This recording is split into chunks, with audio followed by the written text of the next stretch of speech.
You're coming to the end of your graduate degree in public health or global health. You've secured a practicum that you're really excited about, and now you might be considering whether to rest on your laurels. In this episode, we'll be sharing 3 things you should do while your program is coming to a close that will set you up for success as you start your career. This is the Public Health Insight Podcast. Before we move on, it is important to note that the views expressed in this podcast are our own and do not represent any of the organizations we work for or are affiliated with. You're listening to the Public Health Insight Podcast, your go-to space for all things public health and global health, from the Sustainable Development Goals to the social determinants of health, as well as interesting dialogues about the diverse career opportunities that exist in these fields. Remember to subscribe to the podcast and leave us a rating on Apple Podcasts and Spotify so other people like you can benefit from our content. My name is Gordon, your host for this episode, along with my fellow co-host, Leshawn. Leshawn, what's up? Hello. So the people want to talk about how do they ensure their chances of success as their programs come to a close. And that's a pretty smart thing to do if you think about it. So let's talk about what that actually looks like. In graduate programs, typically in your last semester, if you will, as if we're talking about public health, global health, MMA, SC, If we talk about those programs, you have a practicum component in the last semester. Mm-hmm. Okay? So that's probably a great place for us to start in terms of ensuring future success. Leveraging a practicum. What does that look like for you, Leshawn? Well, I think even before you start leveraging your practicum experience, I think it's important to get a real sense of what you're going to target once you leave. Okay? So being able to think about what you want to do when you leave, because that'll help you in a couple of ways. First, it'll help you decide what skills you want to make sure you develop throughout the practicum placement. 2, it will make sure you understand what that target job entails. So if your practicum's in a similar area, you want to also learn what you like and what you don't like about the job. Do you like being at the desk writing reports all day? Yes or no? Do you like communicating and collaborating with a bunch of different people from a bunch of different departments? Yes or no? Do you like working remote? Yes or no? So what I'm trying to say is that there are a bunch of different factors that you could think of that will make or break what you want to do in your target job as well. So yeah, basically those 2 things are the things that come up to mind right away before you could even leverage. You can't really know what you want until you know what you want. But even it's good too because you can find out what you don't like in terms of topic areas. And this will come into play later when we start talking about meeting people and networking. Do you want to network with someone where they're in a field where you have absolutely no interest? Sure, if it happens organically, we never really say no to networking, meeting new people. But if you have limited time, there's only so many hours in the day, you have to be strategic with who you speak to. So this identifying your target job or target role as you come to the completion of your program becomes very important for being efficient, even for your job applications as well. Yeah, and one of the things that we got to talk about is this idea of whether you love it or hate it, you want to also make sure you have a good impression within your organization throughout your practicum, right, Gordon? Really? You don't think so? You can't just mope around and stuff if you don't like it? Is that what you did? Nope. Okay. Some people probably do. Well, why is this important? So good impressions. So here's the thing. No matter what city you're in, province you're in, country you're in, public health and global health is a small community and people will end up seeing you again, right? So you don't want to burn those bridges. There's been countless times Gordon and myself thought, hey, we might be done with this practicum. We might not talk to anyone else ever again. And then fast forward a couple of years later, we're collaborating with them. So if we had left off mopey, sad, upset, bitter, it wouldn't have facilitated those connections as well as it did. And even from personal experience, I did my practicum in Winnipeg. So I uprooted myself for a couple months and I immediately noticed that it didn't seem like the project would move at the pace that I would expect it to. And it's easy to kind of think, oh, did I make a mistake? I could have just stayed in London. Oh, this was a waste of time. Nope. Instead, I maintained a positive attitude, had a good relationship with my peers, coworkers, and my supervisor. And to this day, we're, on behalf of Public Health Insight, we're still being asked to do projects for them outside of my role that I had there as a student. So why did this happen? Not because I sulked around or made excuses, but you're able to leverage that experience still, even if it didn't turn out the way that you want. So, yeah. No, exactly. And here's to leaving good impressions. Exactly. Leave good impressions. And you could even go a step further. While you're in your practicum, you could find out ways and address specific gaps within your organization, within the organizational framework. So if you see something in your group and you're working on a specific issue that can be improved, make sure you bring it up with someone in a very professional and polite way.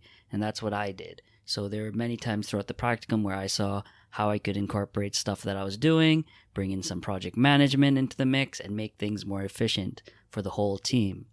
And those things really stand out because you come off as someone who wants to improve things and is not just someone who's just there for the ride. You want to help develop your overall organizational benefits, right? You want to just make it a better environment to be in, make things more efficient, and then ultimately you save time, you save cost, and it's a good time for everyone. So me doing that and adding value in my own unique way, I was able to get rehired as consultant, blah, blah, blah, and so on. Even though I had never thought I would be able to work in this specific area, if you keep that positive framework and you don't mope around and you try your best to make the best of the situation, great things can happen. And it ties in nicely to the idea of connecting with people in the organization. So along that same example, I mentioned my project wasn't going the way that I expected. I spoke with other people in the organization working on different things. And it turns out that I met someone who was working on something to do with antimicrobial resistance and pharmaceutical waste. Fast forward a few months, my supervisor realized that I had some experience in pharmacy and then ended up paying me to do consulting on that project. So even though the primary project that I was there to complete didn't work out the way we were all expecting, other opportunities still opened up, and I probably left happier than I would have if I did the original project. And the thing is, what helped facilitate that mainly is, sure, you had that positive attitude, but you're very easy to communicate with, right? Many people that I know, like professors, etc., call you the master communicator. Oh, no. So that really helps facilitate the process. Sure, you could be doing all the great work, but you want to be someone who you can get along with pretty easily. Yeah, that's a great point. And being social is not easy for everybody. Sometimes I'm not even in the mood to be social. But when you're working with people and you're not really in a formal working relationship yet, it's important that they think, man, would Gordon be a cool person to work with and have lunch and like just talk about, different public health interventions and different projects? Those are some of the things that they're thinking about in addition to your technical skills and knowledge. So you have to demonstrate that on the job. If you go to a practicum and you just keep to yourself in your little booth in your corner, you never talk to anyone during lunch hours and when work's done, they don't have an impression of you. And then no impression could be just as bad as a bad impression. So you want to think about those things. Yeah, and kind of in line with that and putting yourself out there a bit, connecting with other people in your organization could mean finding the organizational chart just to figure out what are the different positions in this organization, like the directors, the managers, and the specialists. Figure out what level you would be interested in and what specific areas that you would be interested in, and reach out to them while you're in the practicum placement. Because first of all, you have that internal listing, you have those emails available to you, and they're more likely to help you out because you're in the same organization. They're less likely to reject you, in my opinion. So make sure you send out a couple of emails and just get to know them, a quick 15-minute chit-chat ting, and just, ask them specific questions. So Talk nice. Yeah. What do you do on a day-to-day basis?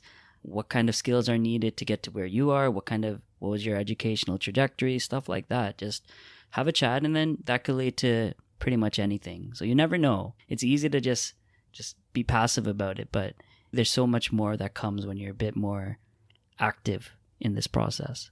Yeah, I like the piece that you said about do it while you're at the organization, right? It's not a good look that you had the opportunity to do it, and then 3 months down the road when you're desperate, you're reaching out back to someone that you could have easily spoken to when you were at the organization. So you want to think about these things well in advance so you're not in that position. And what do you always tell me? Like, you want to network before? You want to network before you need anything. Okay. Right. Dropping It's some like bombs. credit in the bank. Okay. Right. You want to make money before you need to spend the money. Alrighty. Right? Because then you end up having to spend money you don't have, which is not good. You know credit scores? No credit scores. Okay. So we have something called office hours. And in office hours, LaShawn and I at Public Health Insight, we have a free 30-minute meeting that we have with students, early career professionals, mid-career professionals, people changing their careers, having been in the working space for 10, 20 years, coming from different countries.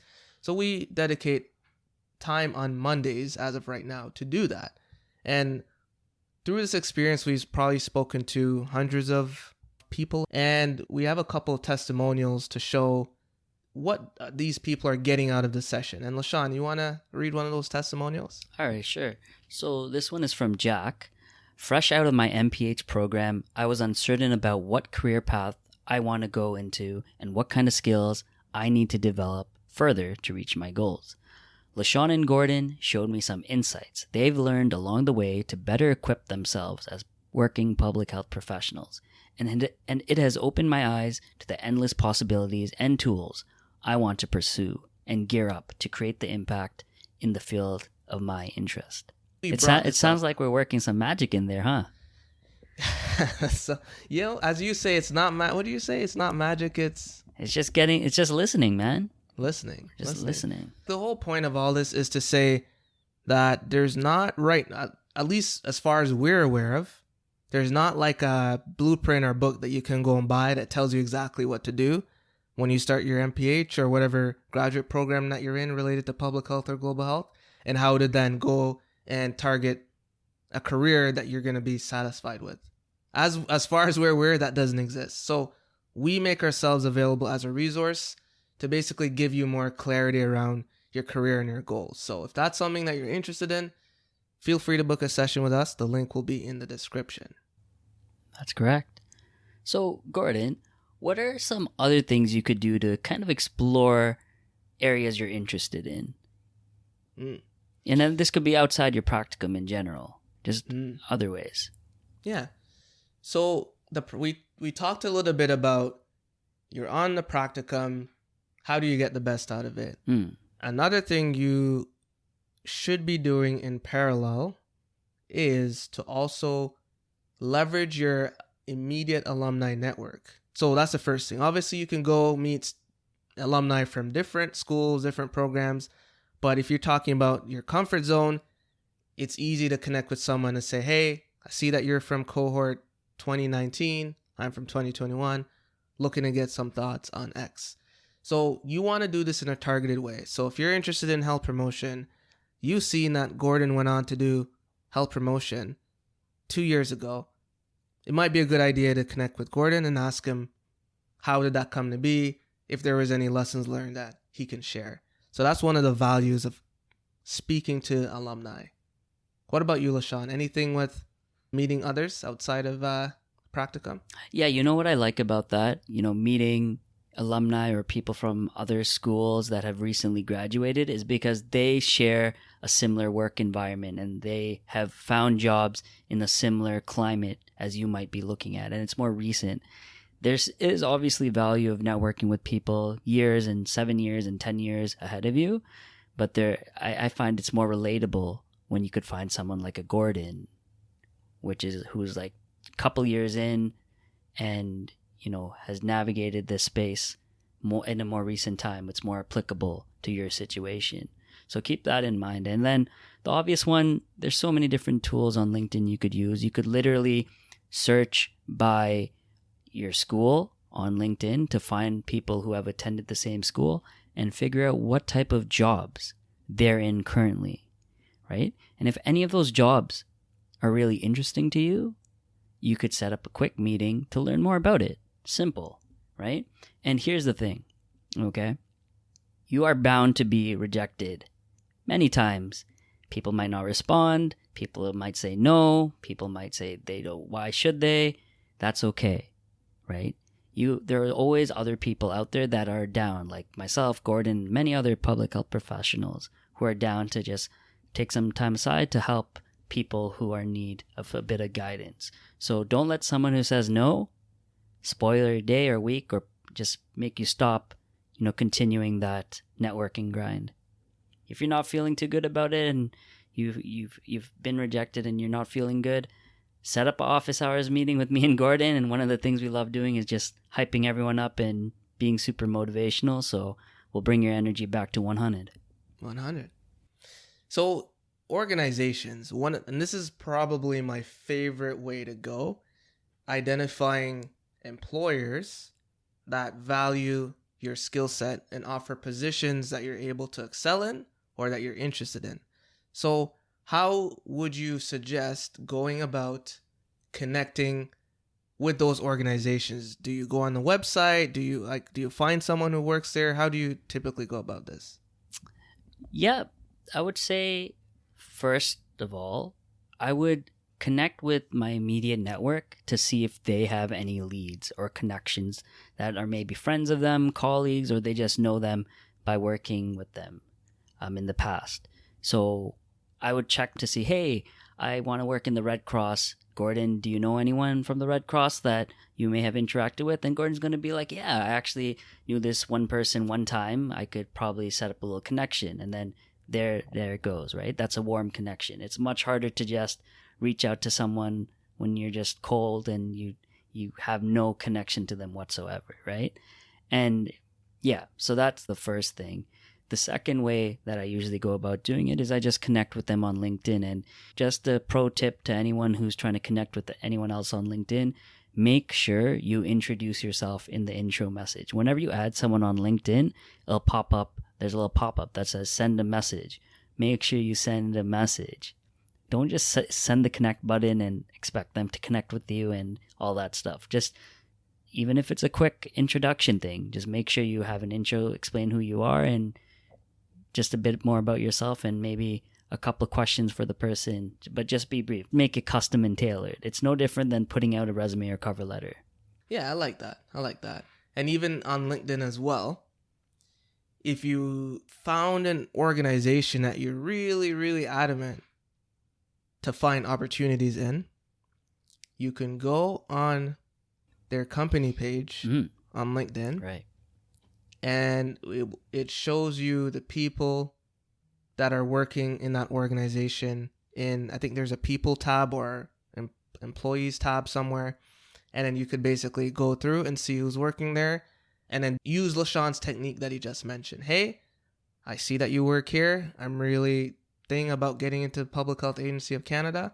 Would like to pick your brain about X, Y, and Z when you have time.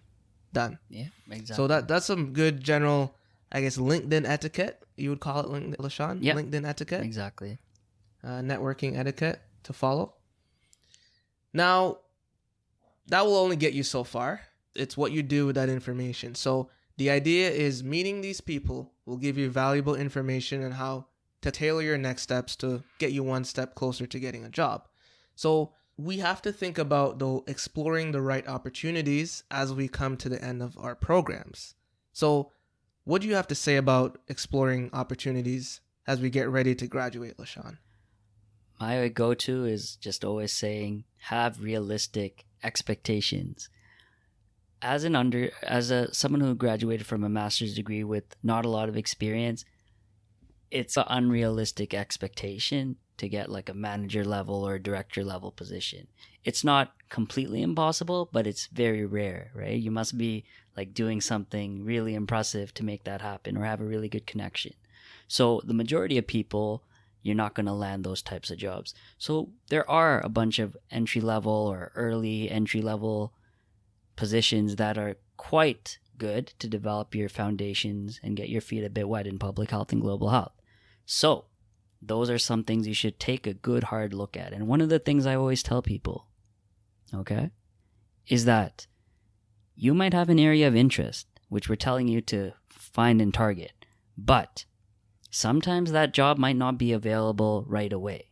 Does that mean you stop looking until that type of job comes back? No. There are transferable and relatable skills that you can get from other areas within public health and global health. And take some time to develop those skills, even though they're not in your target area of interest. All right? What do you think about that, Gordon? Precisely. Couldn't say it better myself. And I'll give you an example too of, we talked about a couple steps that you should follow when you're winding down your program.